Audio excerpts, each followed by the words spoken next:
Halo Sobat Manhwa, kali ini kita akan melanjutkan cerita manhwa yang berjudul Biarkan Aku Bermain Game Dengan Tenang, part yang kedua. Seperti biasa, kalau kalian suka dengan video ini, silahkan klik tombol like-nya.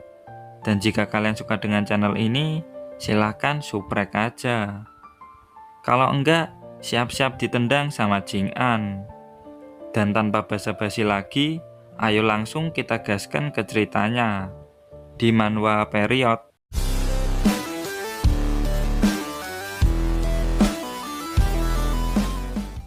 Panel melanjutkan pembicaraan Zhou-wen dengan ayahnya di telepon sebelumnya. Zhou-wen mengkhawatirkan ayahnya karena kedua calon saudara tirinya ini bersikap kejam kepadanya. Ternyata An Tianzuo dan Jing An menghormati ayahnya. Kalau mereka menghormati ayah, kenapa mereka berdua melakukan hal ini kepadaku? Batin Zhou-wen. Yang satu mengalahkan Zhou-wen dengan sekali tendang. Sedangkan yang satunya lagi membuat Zhou-wen hampir tidak bisa ikut ujian gara-gara satu kalimat. Jika aku berada di tingkat epik, apa mereka masih akan menggangguku ya? Batin Zhou-wen. Info sekedar mengingatkan, urutan ranah atau tingkatan di manhwa ini dimulai dari tingkatan terendah yaitu mortal, lalu naik ke tingkat legend, setelah itu naik ke tingkat epic, dan setelah itu barulah naik ke ranah tertinggi yaitu mythic. Lanjut ke cerita, di rumah Zhou-wen langsung rebahan dan main game.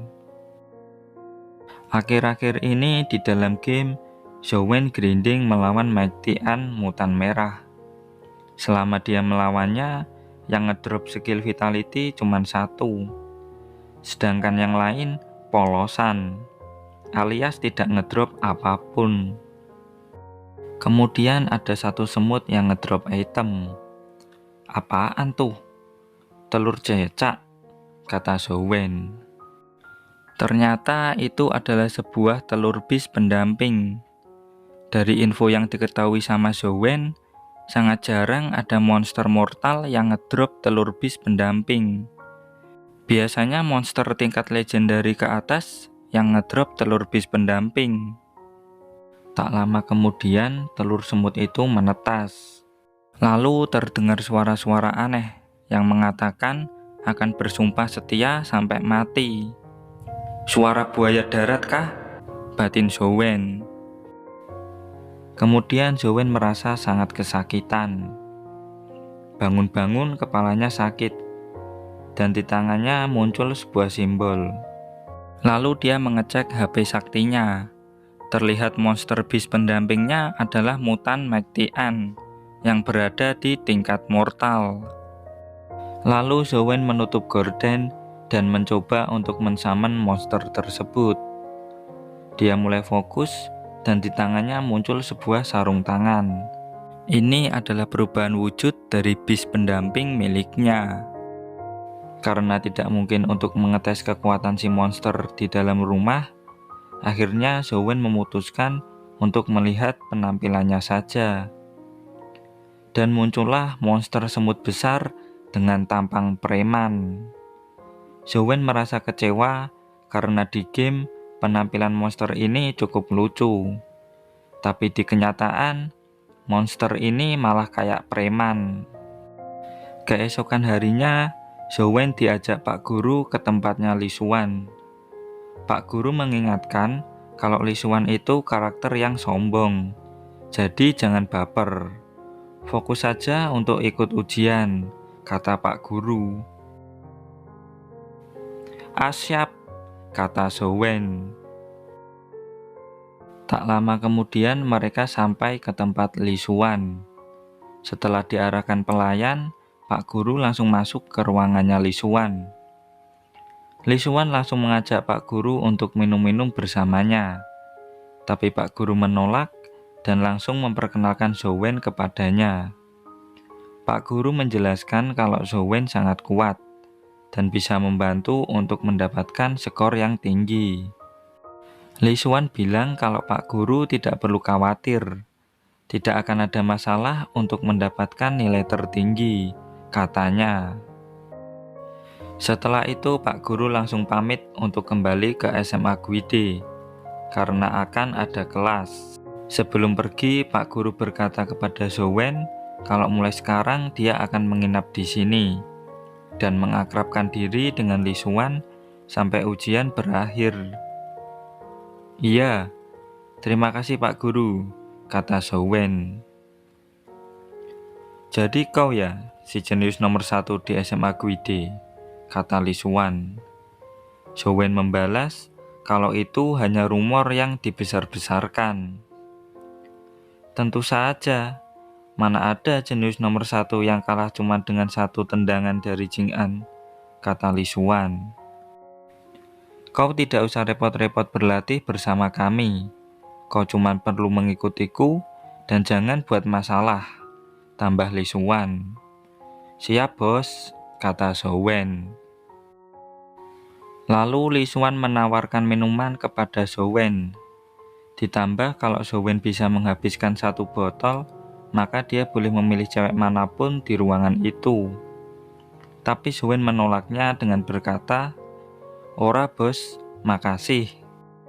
Melihat tingkah lakunya Zhou-wen, Li Xuan merasa kalau Pak Guru cuma buang-buang waktu saja dengan Zhou-wen. Lalu dia membisikkan sesuatu kepada Mbak rambut merah di sampingnya. "Laksanakan," kata si Mbak. Lalu si Mbak rambut merah mulai menggoda Zhou-wen. Tapi Zhou-wen tetap asik dengan gamenya. Lalu Mbak rambut merah mencoba lebih intens. Dan Zhou-wen terkejut. Bukan terkejut karena Mbak rambut merah, tapi terkejut karena dia bertemu dengan monster semut baru, yaitu Silverwing Flying Ant. Lalu si Mbak rambut merah mulai memaksa Zhou-wen. Tapi Zhou-wen lebih fokus ke gamenya. Dan gara-gara ulah si Mbak rambut merah, Zhou-wen hampir mati di dalam game. Dan refleks langsung mendorong si Mbak rambut merah sampai terjatuh. Li Xuan terkejut dan langsung tertawa. "Yah mati," kata Zhou-wen. "Dia pasti bocil FF garis keras," batin Li Xuan. Malam harinya setelah olahraga malam, Li Xuan terbangun. Lalu panel berpindah ke gamenya Zhou-wen. Terlihat kalau dia sedang melawan Silverwing Flying Ant dan berakhir dengan kekalahan. "Apa-apaan monster ini? Aku sudah melawannya semalam suntuk, tapi tidak pernah berhasil mengalahkannya," batin Zhou-wen. Silverwing Flying Ant sangat kuat. Levelnya mendekati kelas legend. Lalu Zhou-wen berpikir kalau skill Divine Magnifice harusnya bisa memberikan damage besar kepadanya. Tapi skill itu perlu waktu yang lama untuk digunakan. Tapi Zhou-wen bisa memukulnya dengan pukulan 1 inci. Secara teori, harusnya Divine Magnifice bisa dilakukan bersama dengan pukulan 1 inci. Kemudian Zhou-wen pun mencobanya. Dan di balik pintu, Li Xuan sedang mengintip. Dia berkomentar kalau pukulan 1 inci yang dilakukan Zhou-wen itu tidak efektif. Lalu dia pergi dan melanjutkan bubuknya. Beberapa hari kemudian, ujian tulis dimulai.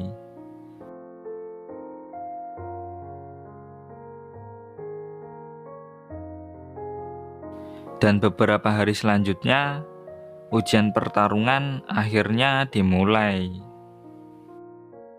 Terlihat Zhou-wen yang berada di dalam bus sedang menikmati perjalanan ke lokasi ujian.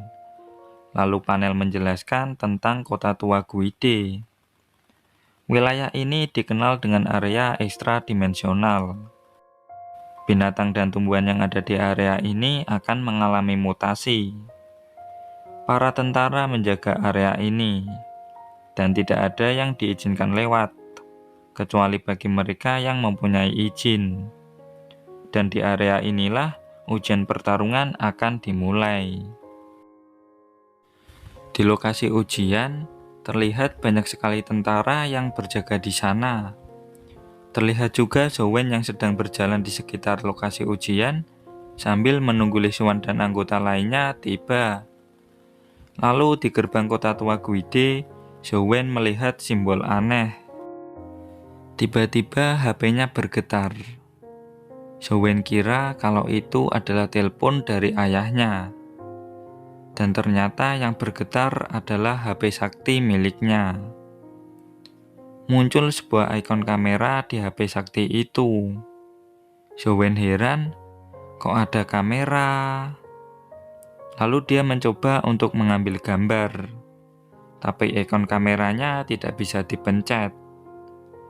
Dan setelah diarahkan ke simbol aneh di dekat gerbang, HP-nya baru bereaksi.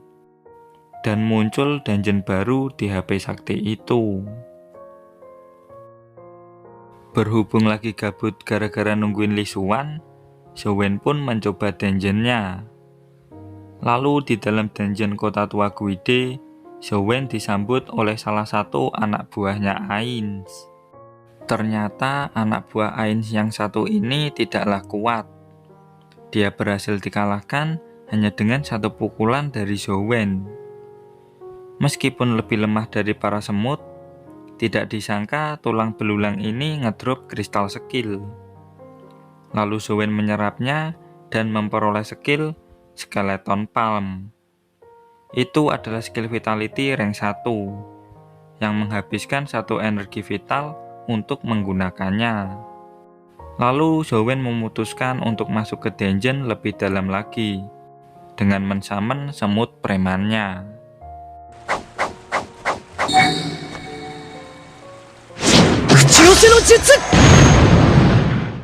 Dengan menunggangi semut premannya, dia membantai anak buahnya Ainz dengan sangat mudah. Dan setelah lama grinding, yang dia dapatkan cuma kristal skill yang sama seperti sebelumnya. Jika kristal itu bisa dibawa ke dunia nyata, dia bisa cuan. Tapi karena tidak bisa dibawa ke dunia nyata, kristal itu hanyalah item sampah. Lalu di kejauhan, terlihat satu anak buahnya Ainz yang sangat kuat. Kemudian dia mengamuk, lalu menyerang Zhou-Wen dan semut premannya dengan tombak. Dan Zhou-Wen pun langsung game over. Lalu Zhou-Wen melihat ke arah gerbang kota tua Guide. Dan tidak dia duga, tiba-tiba Jing-An muncul di belakangnya. Ternyata Jing-An mau memberikan sebuah flash disk yang dia bilang kalau itu dari Paman Feng, alias ayahnya Zhou-Wen. Jing-An merasa kalau Paman Feng cuman buang-buang waktu saja. Dan sebelum pergi, Jing-An berkata kalau Zhou-Wen jangan pernah bilang kalau dirinya itu berasal dari keluargaan. Keluargaan nggak memiliki orang yang tidak kompeten dan lemah. Dalam hati Zhou-Wen berkata, gak bakalan aku jadi anggota keluargaan. Lalu di belakang, Li Xuan dengan dandanan ala jamet datang bersama dua anggota lainnya. Li Xuan berkata kepada Zhou-Wen untuk mengikutinya saja. Poin akan didapatkan oleh mereka berdua, kata Li Xuan.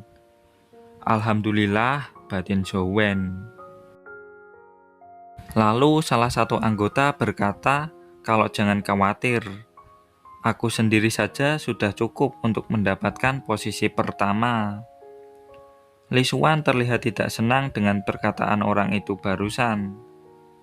Tapi anggota yang satu lagi berkata kalau tidak akan ada masalah. Kami akan berikan yang terbaik, kata orang itu. Kok aku tidak diperkenalkan ke mereka berdua ya? Apa mereka berdua cuma jadi alat? Batin Zhou-Wen.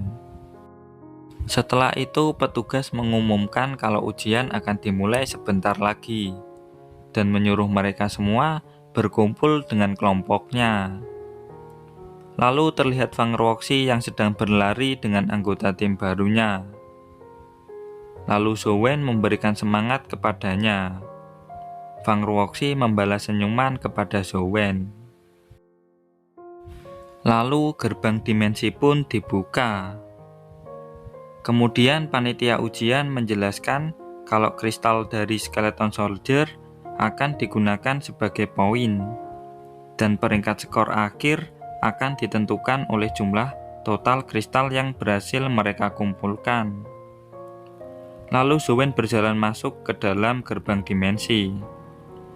Dan saat keluar dari gerbang dimensi, dia terkejut karena bangunannya sama persis dengan apa yang ada di dungeon yang baru saja dia mainkan. Dan chapter pun berakhir sampai di sini. Dan terima kasih buat kalian yang sudah mendengarkan sampai di sini. Seperti biasa, dukung channel ini dengan cara like, comment, subscribe, dan jangan lupa kultivasikan loncengnya. Sampai jumpa lagi di video berikutnya. Bye-bye.